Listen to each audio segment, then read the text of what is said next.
दोस्तों, आज हम एक आज़ाद भारत में सांस लेते हैं क्योंकि अंग्रेजों से हमें 15 अगस्त 1947 को आज़ादी मिली थी। और दोस्तों, देश को आज़ाद कराने के लिए ना जाने कितने ही लोगों ने अपना जीवन तक न्यौछावर कर दिया था। हालांकि यहाँ भी आज़ादी के लिए लड़ने वाले खासकर दो अलग अलग विचारधाराओं में बटे हुए थे, जिनमें से एक तरफ तो वो लोग थे जो कि आज़ादी को अपनी ताकत के दम पर छीनना चाहते थे, तो वहीं कुछ लोग शांतिपूर्वक अहिंसा के मार्ग पर चलते हुए आज़ादी हासिल करना चाहते थे। और दोस्तों, इन्हीं अहिंसकवादी लोगों में से एक थे राष्ट्रपिता कहे जाने वाले मोहनदास करमचंद गांधी, जिन्हें कि हम सभी आमतौर पर महात्मा गांधी के नाम से जानते हैं। और दोस्तों, गांधी जी भारतीय इतिहास के वह व्यक्ति हैं जिन्होंने देश हित के लिए अंतिम सांस तक लड़ाई की है, और उन्हीं की तरह ही हजारों वीरों की वजह से हमारा देश 1947 में आज़ाद हो सका था। तो दोस्तों, आज के इस वीडियो में हम भारत के सबसे लोकप्रिय लोगों में से एक महात्मा गांधी के जीवन के बारे में जानेंगे कि किस तरह से आखिर अहिंसा के मार्ग पर चलने वाले गांधी जी ने अंग्रेजी हुकूमत को हिलाकर रख दिया था। तो दोस्तों, इस कहानी की शुरुआत होती है 2 अक्टूबर 1869 से, जब गुजरात के पोरबंदर शहर में महात्मा गांधी जी का जन्म हुआ। उनके पिता का नाम करमचंद गांधी और माँ का नाम पुतलीबाई था। हालांकि भले ही गांधी जी पोरबंदर शहर में पैदा हुए थे, लेकिन जन्म के कुछ साल बाद ही उनका पूरा परिवार राजकोट में रहने लगा, और फिर गांधी जी की शुरुआती पढ़ाई भी वहीं से हुई थी। और दोस्तों, 9 साल की उम्र में पहली बार स्कूल जाने वाले गांधी जी शुरू से ही काफी शर्मीले थे, और वह बचपन से ही किताबों को अपना दोस्त मानते थे। और फिर आगे चलकर महज 13 साल की उम्र में ही उनकी शादी उनसे 1 साल बड़ी लड़की कस्तूरबा से हो गई। दरअसल भारत में उस समय शादियां काफी छोटी उम्र में ही हो जाया करती थी। हालांकि आगे चलकर जब गांधी जी करीब 15 साल के थे, तब उनके पिता का निधन हो गया, और फिर पिता के निधन के 1 साल बाद ही गांधी जी की पहली संतान भी हुई।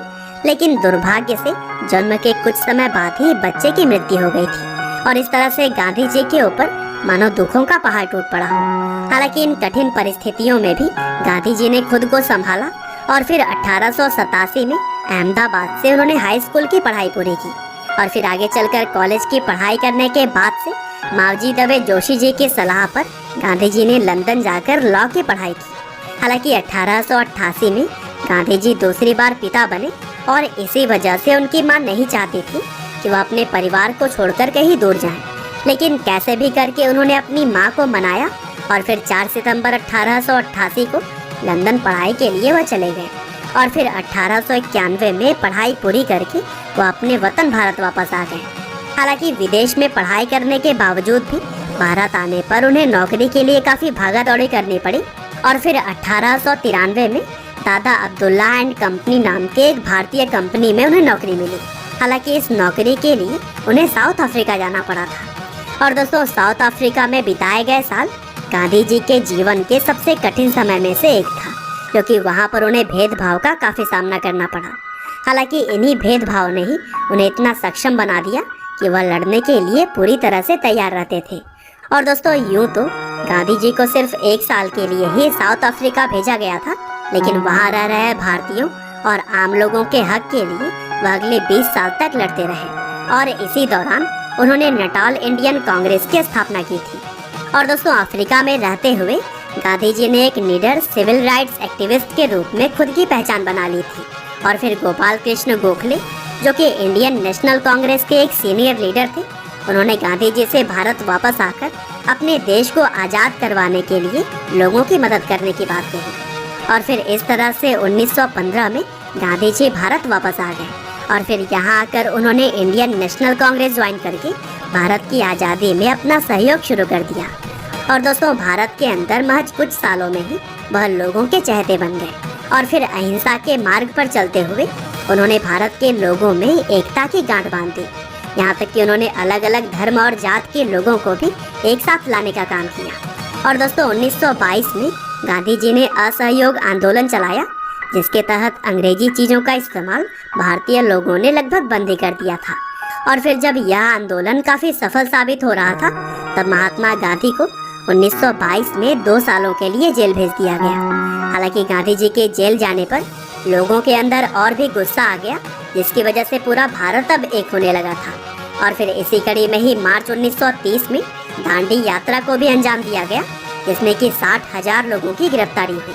और फिर इसी तरह से ही आगे भी गांधी जी के नेतृत्व में क्विट इंडिया मूवमेंट की तरह ही कई और भी आंदोलनों को अंजाम दिया जाता रहा और इस दौरान गांधी जी की बहुत बार गिरफ्तारी भी हुई। लेकिन दोस्तों, महात्मा गांधी के द्वारा लगाई गई चिंगारी अब लोगों के भीतर आग बनकर जलने लगी थी और यही वजह थी कि गांधी जी के साथ साथ बाकी क्रांतिकारियों ने मिलकर 1947 में देश को आज़ाद कराने में अहम रोल अदा किया और फिर 15 अगस्त 1947 को हमारा भारत देश आज़ाद हो गया। हालांकि अभी देश के अंदर आज़ादी का जश्न चल ही रहा था, तभी 30 जनवरी 1948 को नाथूराम गोडसे ने गांधी जी की गोली मारकर हत्या कर दी और फिर इस घटना ने न सिर्फ देश में बल्कि पूरी दुनिया में ही शोक फैला दिया। हालांकि 15 नवंबर 1949 को गांधी जी के हत्यारे नाथूराम को फांसी दे दी गई थी। पर दोस्तों, अंत में बस मैं यही कहना चाहता हूँ कि जब तक गांधी जी जीवित रहे तब तक अहिंसा को ही हर चीज़ का जवाब मानते रहे और इसी सिद्धांत के दम पर ही उन्होंने अपनी पहचान बनाई थी। हालांकि भले ही वह अब हमारे बीच नहीं है, लेकिन उनकी सीख और उनके सिद्धांत आज भी पूरी दुनिया मानती है। उम्मीद करते हैं कि गांधी जी की यह बायोग्राफी आपको जरूर ही पसंद आई होगी। आपका बहुमूल्य समय देने के लिए बहुत बहुत धन्यवाद।